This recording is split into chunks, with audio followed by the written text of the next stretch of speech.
Nosso tema desse mês é um tema muito apaixonante, muito poderoso. A Bíblia é um livro de conquista, que fala muito sobre conquista. Deus é um Deus de conquista.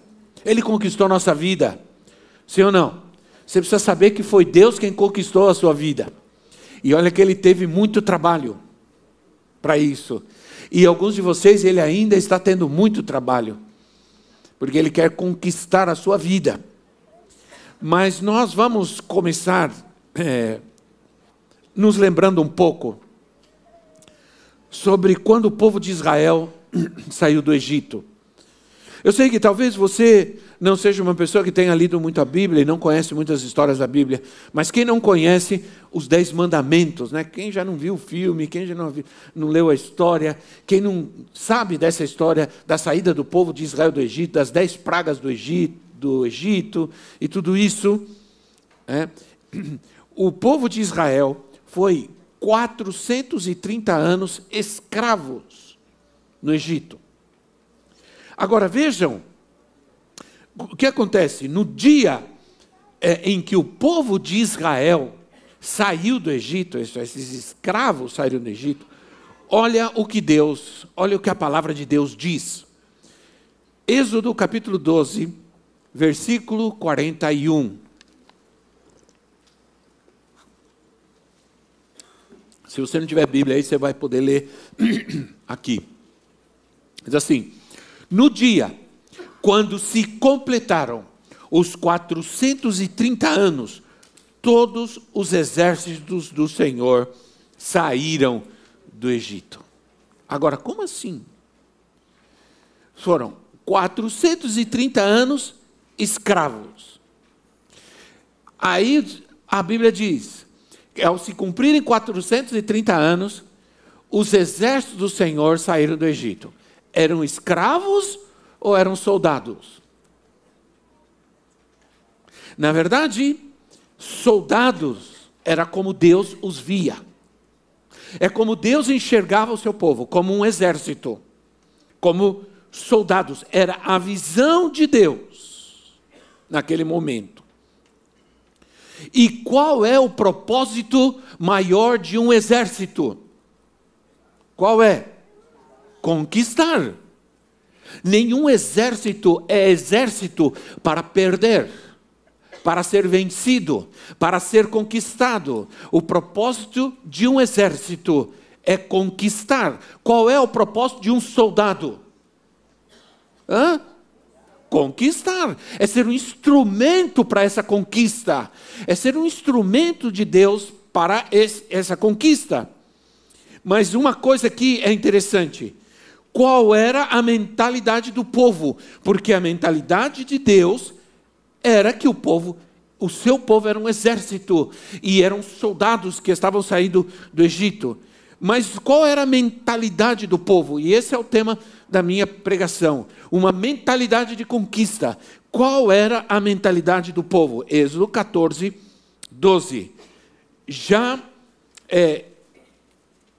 Porque quando o povo percebeu que o exército dos egípcios o estava perseguindo, qual a mentalidade do povo? Êxodo 14, 12. Já não lhes tínhamos dito no Egito: deixe-nos em paz, seremos escravos no Egito, antes ser escravos dos egípcios do que morrer no deserto. Qual era a mentalidade de Deus? Exército, soldados. Qual a mentalidade dos egípcios? Escravos. Escravos. Deus disse em um momento: não vou levar o povo pelo caminho. Quando o povo sai, Deus diz: não vou levar o povo pelo caminho mais fácil, mais curto. E o propósito de Deus era que Deus estava pensando: esse povo ainda não está preparado, ainda precisa ser preparado para enfrentar o inimigo. Então vou levá-los por um caminho mais difícil para trabalhar com a sua mentalidade, para mudar a sua mentalidade, para mudar a sua mente. Não sei de Quantos vocês sabem que a palavra usada na Bíblia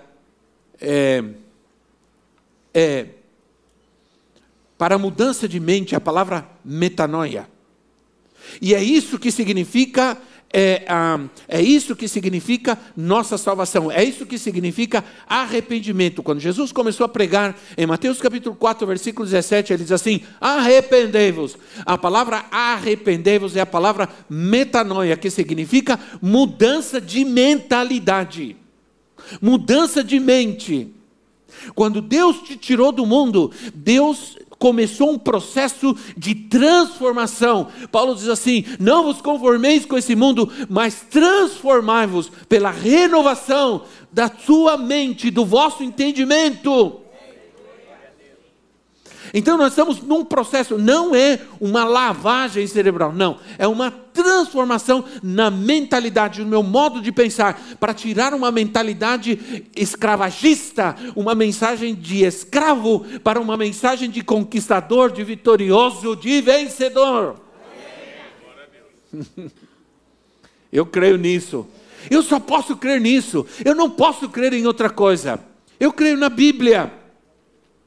Mas o povo, somos escravos, vamos morrer como escravos, mas Deus tinha uma promessa, dada a Abraão, acabamos de cantar aqui, Deus deu uma promessa a Abraão, e essa promessa estava no coração deles, era um desafio muito grande. Deus prometeu, Deus os fez sonhar com uma terra que mana leite e mel, uma terra maravilhosa, um lugar que estava lá distante, mas esse processo de chegar até lá precisava ter uma transformação, uma renovação da mente.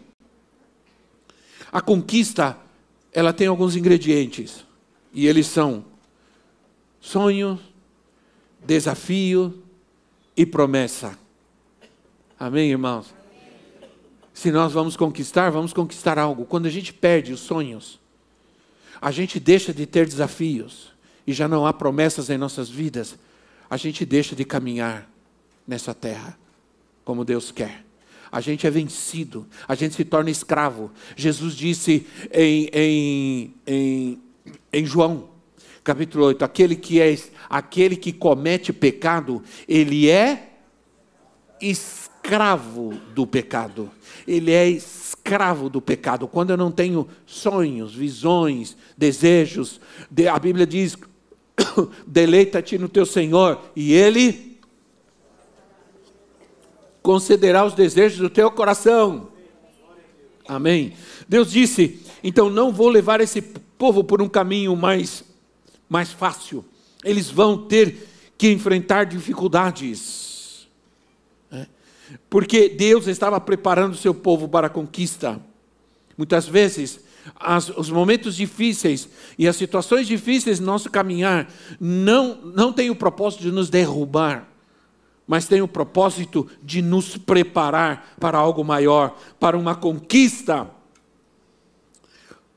A Bíblia diz, em Salmo 144:1, que o Senhor treina as nossas mãos para a guerra e os nossos dedos para a batalha.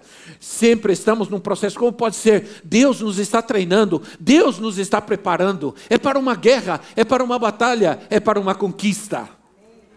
Há um trabalhar de Deus na minha vida. Deus quer trabalhar na sua vida. Deus não nos tirou do mundo para sermos pessoas religiosas, para nos reunirmos cada domingo para cumprir um ritual religioso. Ele nos tirou do mundo, Ele nos tirou do Egito para fazermos proezas. Salmos 60:12, na NVI diz assim: com Deus conquistaremos vitória. Conquistaremos vitória. E Ele pisoteará os nossos adversários, os nossos inimigos. E a João Ferreira de Almeida diz assim: com Deus faremos proezas. Sabe o que é proeza? Proeza é uma coisa inédita, proeza é uma coisa grande, é algo que a gente faz além das nossas forças, é algo que a gente faz que ninguém consegue fazer, mas nós fazemos porque Deus está conosco, porque Deus faz em nós. Então o Senhor quer tratar com a nossa mentalidade hoje. Eu creio que Deus quer dar-nos conquistas. Eu não posso crer ao contrário. Eu leio a Bíblia desde os 8 anos de idade. E estudo a Bíblia desde os 20 anos de idade. E eu não encontro na Bíblia uma passagem sequer que Deus quer nos ver sofrer, ou fracassar, ou passar medo, ou opressão. Não, na Bíblia eu encontro um processo maravilhoso de cuidado de Deus, de amor de Deus, de misericórdia de Deus, de vitória de Deus. Hoje somos pais, hoje é nosso dia, né? E ainda mais quando você é pai 2 vezes. Então hoje é nosso dia. Pai é pai. Pai é um só. Tem gente que fica querendo ter um monte de pai aí, trocar de pai, né? Mas pai é um só. Se pudesse trocar de pai, se houvesse essa possibilidade, eu ia escolher, quem sabe, talvez um Silvio Santos aí, não sei. Para ter uma herança melhor aí, né? Mas você não pode trocar, você não pode decidir, sabe de uma coisa? Eu vou trocar de pai, eu vou lá no vizinho, eu vou pedir para ele ser meu pai. Não, isso não existe. Sim ou não? Meu pai, eu nasci de um pai, ele foi meu pai, ele era meu pai, e ele continuaria sendo meu pai, mas o Senhor o levou agora no princípio desse ano. Né? Mas ele foi meu pai. Não era o pai maravilhoso, não era difícil, mas era meu pai. E não dava para trocar. Entende o que eu quero dizer? Então, o povo saiu do Egito e teve muita dificuldade para conquistar o que Deus tinha para ele. Sabe de uma coisa? Eu quero dizer para você, eu como pai, eu quero que os meus filhos sonhem. Eu como pai quero que os meus filhos tenham projetos, que os meus filhos tenham desejos, que os meus filhos tenham promessas. Eu como pai quero que os meus filhos sejam abençoados. E Jesus diz assim, se vocês como pais, vocês querem dar o melhor para os seus filhos, quanto mais o Pai Celestial de vocês quer dar a vocês o que vocês desejam. Ele quer dar a vocês o melhor, Ele quer dar a vocês o que Ele tem de melhor, o seu Espírito. Aí, mas quais são os obstáculos? Quais são os obstáculos? Porque o povo, quando chegou para conquistar a terra, viu os gigantes. E esse foi o maior problema deles, quando eles viram gigantes? Não, o maior problema deles não foi ver, porque às vezes os problemas, eles são uma realidade, às vezes as montanhas, elas são uma realidade. Eu falei sobre, diga a este monte, na quinta-feira. Às vezes as montanhas, elas são uma realidade, os problemas, dificuldades da vida são uma realidade. Mas não foi o problema do povo de Israel, os gigantes. O problema do povo de Israel não foi os gigantes que eles viram, mas foi como eles enxergaram a eles mesmos. Esse foi o maior problema. Ele diz, lá tem gigantes, mas nós, diante deles, somos como gafanhotos, somos minúsculos, somos fracos. Não podemos, uma mentalidade de escravos, de fracasso. Somos insignificantes diante deles e não vamos poder conquistar o que Deus me deu. Se eu sei que Deus está comigo, não vou temer os obstáculos. Se eu tiver fé, vou dizer, vou falar à montanha, vou falar ao monte. Vou dar ordens a uma montanha. Já pensou? Não é muito louco isso? Dar ordens a uma montanha?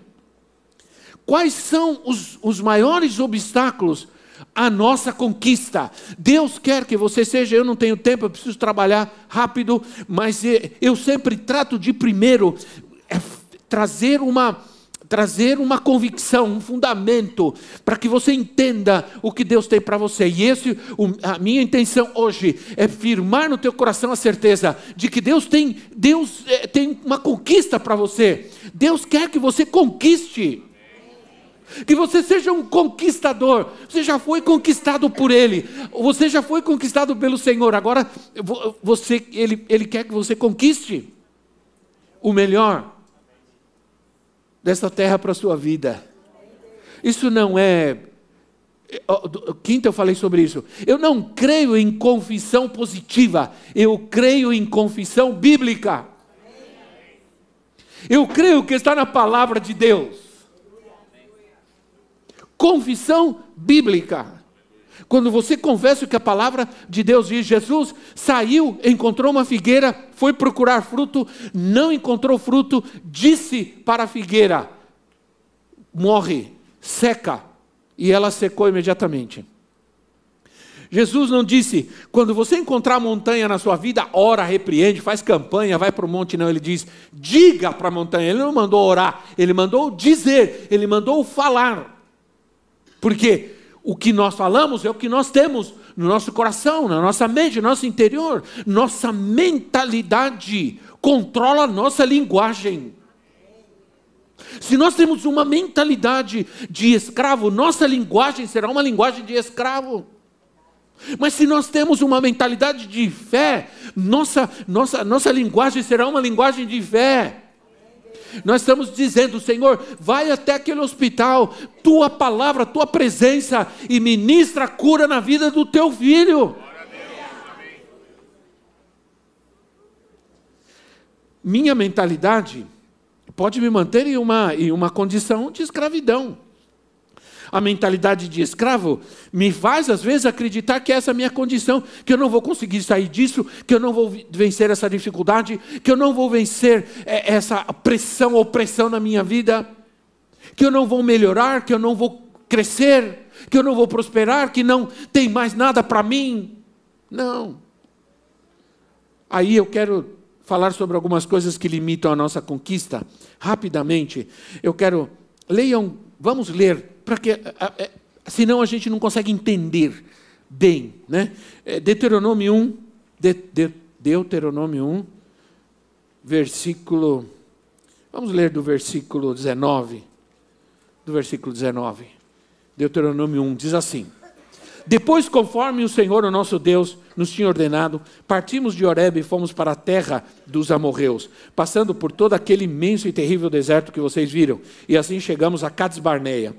Então eles disse, vocês chegaram à terra dos amorreus, a qual o Senhor, o nosso Deus, nos dá.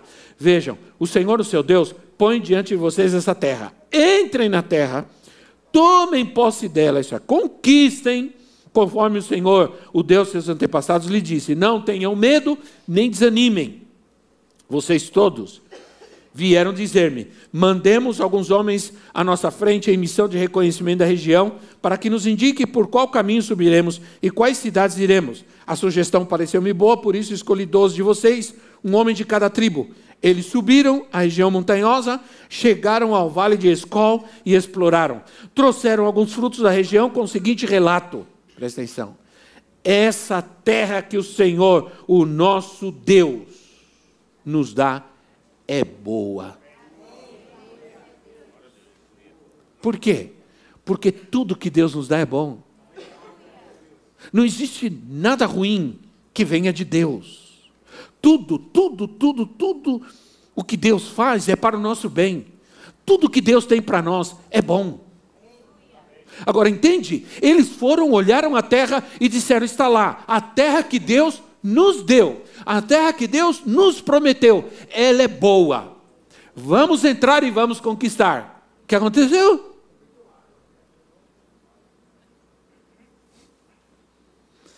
Onde está o problema? Deus sempre avança, somos nós que ficamos para trás. O evangelho é boas notícias, não más notícias, mas infelizmente tem muita gente que prega o evangelho opressor, sofredor, carrancudo, exigente, mas o Senhor está dizendo que Ele nos colocou num caminho, e esse caminho é um caminho de treino, de preparação. Jesus disse, eu não vou deixar vocês sozinhos, eu vou enviar o Espírito Santo, e o Espírito Santo vai guiar vocês em toda a verdade, Ele vai preparar vocês para a vida que eu tenho para vocês. Tiago 1,17 diz assim, que toda boa dádiva e todo dom perfeito vem do alto, descendo do Pai das luzes. Toda boa dádiva, todo dom perfeito vem de Deus para nós. Aí, eu quero rapidamente, né? Eu tenho tempo ainda, não sei como, milagrosamente eu tenho tempo ainda, né? É interessante porque nós vamos entender que a experiência, entenda uma coisa, a experiência natural que viveu Israel fundamenta uma verdade, uma realidade espiritual para nós vivermos. Amém, irmão? Entenderam? Todo o processo natural de Israel, da história de Israel, é para nós. Paulo diz em Romanos capítulo 5, versículo... Romanos capítulo 15, versículo 4, ele diz assim, tudo que foi escrito no passado é para nos ensinar algo hoje. É para o nosso aprendizado. É para nós entendermos. Agora, o que impediu a conquista do povo? Vamos seguindo lendo Deuteronômio 1. Agora vamos ver o versículo 26 e o versículo 27. Diz assim, vocês, contudo, não quiseram ir, e se rebelaram contra a ordem do Senhor Deus. Queixaram-se em suas tendas, dizendo, o Senhor nos odeia, por isso nos trouxe do Egito, para nos entregar nas mãos dos amorreus e destruirmos. Primeiro lugar, impedimento à nossa conquista, à nossa vitória, para sair da condição que a gente está. Primeiro lugar, não quiseram ir. Não quiseram, diga, não quiseram. Eu quero te dizer uma coisa, se você não quer, Deus não vai fazer nada na sua vida. Não adianta culpar as pessoas pelo que nós estamos passando e vivendo, nem a Deus. Porque pode ser que em algum momento da nossa vida rejeitamos o que Deus quer para nós e fomos fazer a nossa vontade, sim ou não? É uma decisão. Diga, decisão. É uma decisão, minha decisão. Mesmo tendo todas as portas abertas, todas as promessas de Deus na minha vida, a decisão é nossa. Você está aqui porque um dia você tomou a decisão por Cristo na sua vida. A partir daí o Senhor te tomou e agora a sua vida está nas mãos dEle. Mas você tomou essa decisão, a decisão é nossa. Entrar na batalha é uma decisão, tem um preço, tem uma disciplina, e muitos não querem disciplina. Há uma luta que impede nossa conquista, e a luta, sabe qual é a luta? Sabe qual é a luta que impede nossa conquista? É decidir fazer a minha vontade ou fazer a vontade de Deus. Isso é uma luta muito grande. Essa decisão entre viver a minha vontade e viver a vontade de Deus é uma decisão muito difícil, porque aparentemente, e é a visão que o diabo nos dá, é essa, de que aparentemente parece ser muito melhor fazer minha vontade do que fazer a vontade de Deus. Porque nos passaram a ideia de um Deus exigente, castigador, um Deus bravo, um Deus violento, um Senhor de barba branca desse tamanho, com um cajado, um chicote na mão. Se você fizer qualquer coisa errada, você vai para o inferno. E era assim, eu cresci com essa imagem de Deus, eu tive que ser curado, porque eu tinha essa imagem de Deus, de um Deus que estava bravo. Se você jogar bola, você vai para o inferno. Aí eu ia jogar bola, e enquanto estava jogando bola, pedindo perdão para Deus. Depois eu saía com a bola debaixo do braço e dizia, Senhor Jesus, não vem agora não, não vem agora não. Eu tinha medo de Deus. E a gente não pode ter medo de Deus, porque Deus nos ama, Deus é amor. A gente precisa ter temor a Deus, é muito diferente. Temor é reverência, temor é obediência, é honra. Mas eu tinha medo de Deus. Eu tinha medo de Deus. Né? Eu sempre contra a história. A gente ouvindo a Copa do Mundo 74 num rádio do meu pai, que ele escondia, porque não podia ter rádio, televisão, era do diabo. Aí chego batem na porta e alguém grita, é o pastor. Eu falei, como é que um pastor é capaz de fazer uma visita para um crente na hora do jogo da Copa do Mundo, meu Deus?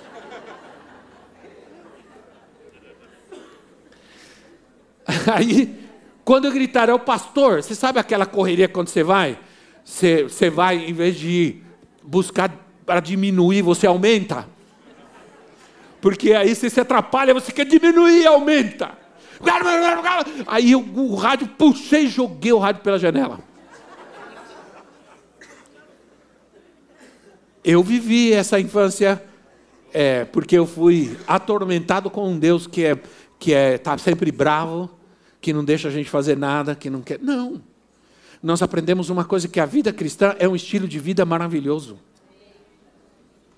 Eu não sou obrigado a fazer ou não fazer qualquer coisa. É a vida que eu tenho, é vida em Cristo, vida abundante. Então eles não quiseram. Tem gente que não quer ser. Você chama a pessoa para vir na igreja, não vem, não quer.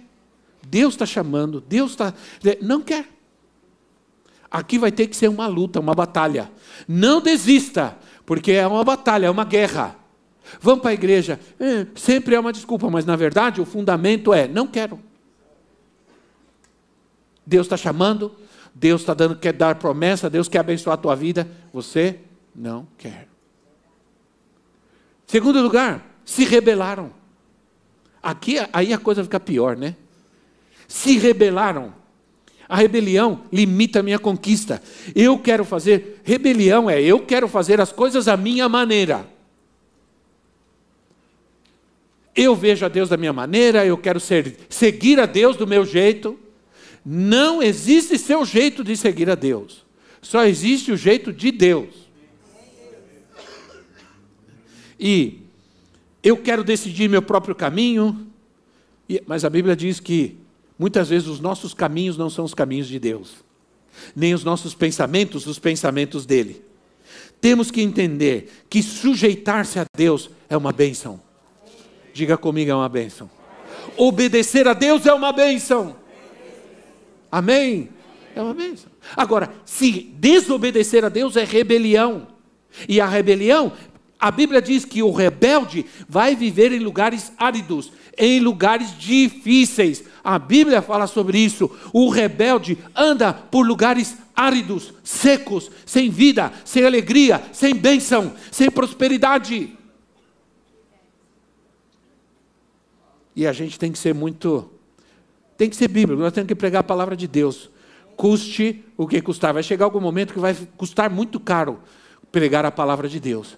E nós vamos ter que estar preparados para não voltar atrás. Eu já vou avisando, nós estamos na internet, eu já vou avisando, quem quiser me ouvir, eu não vou deixar de pregar a palavra de Deus. Interessa. Que fizerem comigo, se preparem. Eu só peço assim, quando me levarem, vocês façam né? Não me abandonem.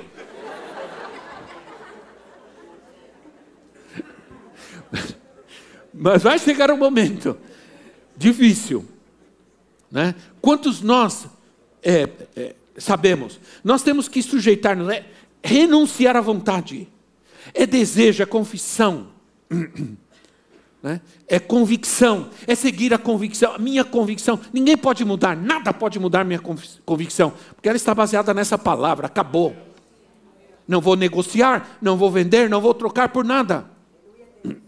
Ninguém pode impedir o que nós falamos aqui dentro. Agora, eles fizeram outra coisa também. No versículo que eu li, está aí. Terceiro lugar, eles se queixaram.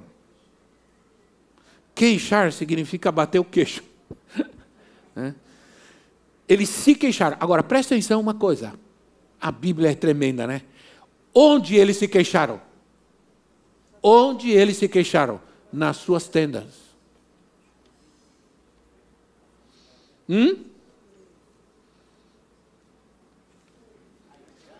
Nenhuma mosca, até o ar-condicionado dá para ouvir.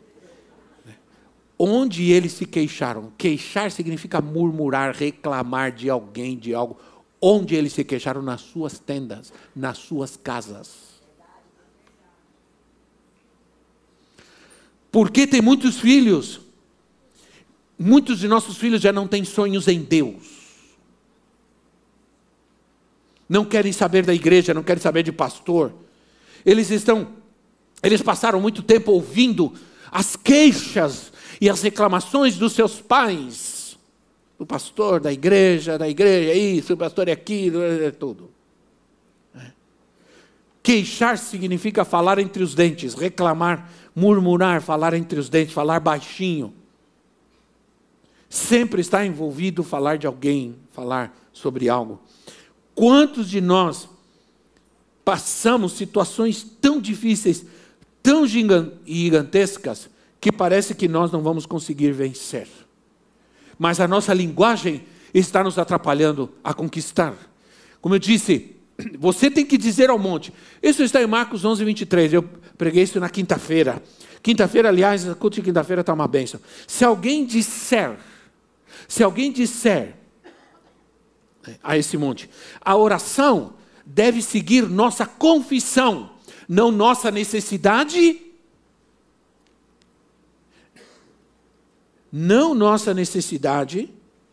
e nem as nossas preocupações e nem os nossos sentimentos. A oração tem que seguir a nossa confissão. Nós saímos daqui, nós adoramos a Deus, nós cantamos, nós oramos, nós podemos sair na rua lá e perder tudo com apenas uma palavra. Alguém nos fecha lá no farol? Pronto. Perdemos tudo. Perdemos tudo. Aí você vai ter que orar, a menos que você se ajoelhe e diga: Senhor, começa assim, Senhor, perdoa-me. Acho que muitos de nós começamos sempre nossas orações assim: Senhor, perdão.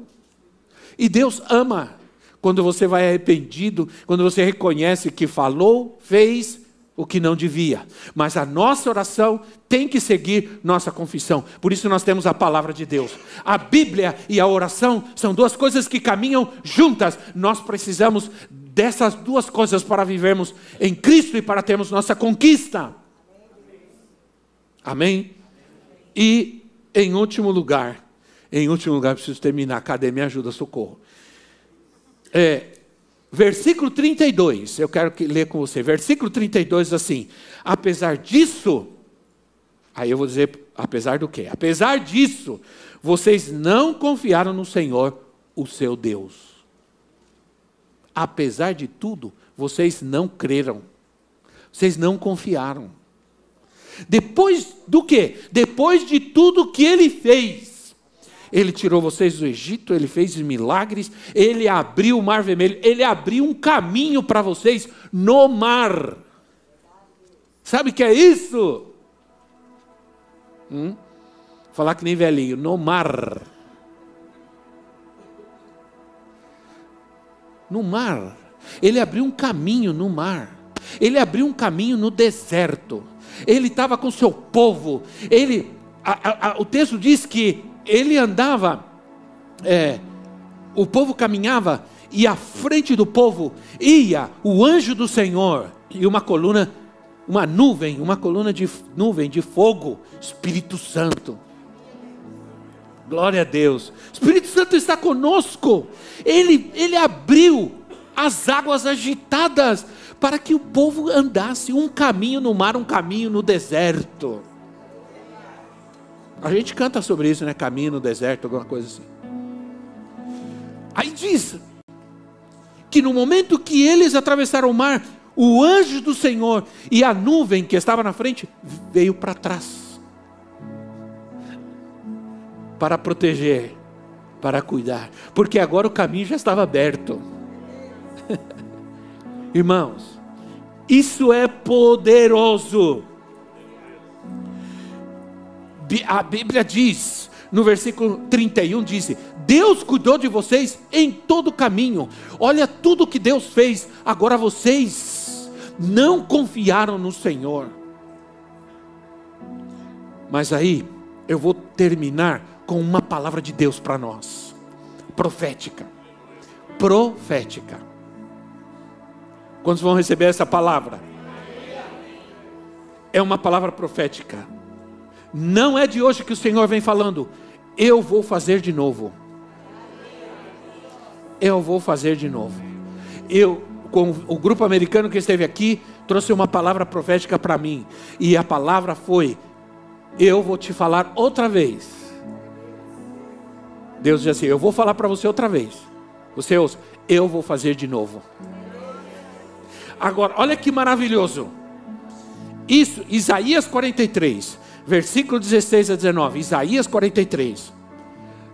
Assim diz o Senhor, oh glória. Isso é poderoso.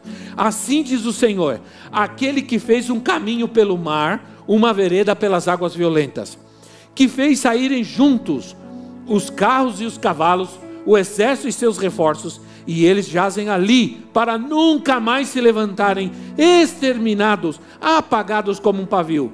Esqueçam o que se foi, não vivam no passado, vejam, estou fazendo uma coisa nova.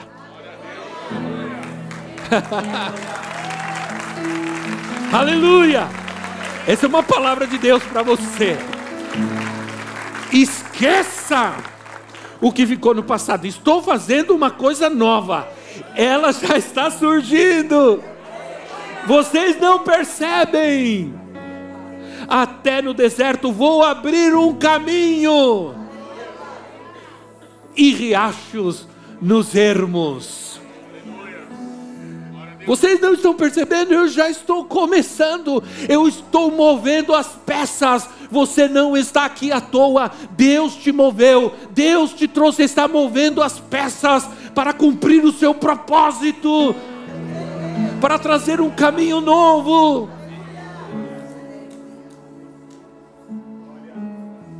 Aleluia. Fica de pé no seu lugar.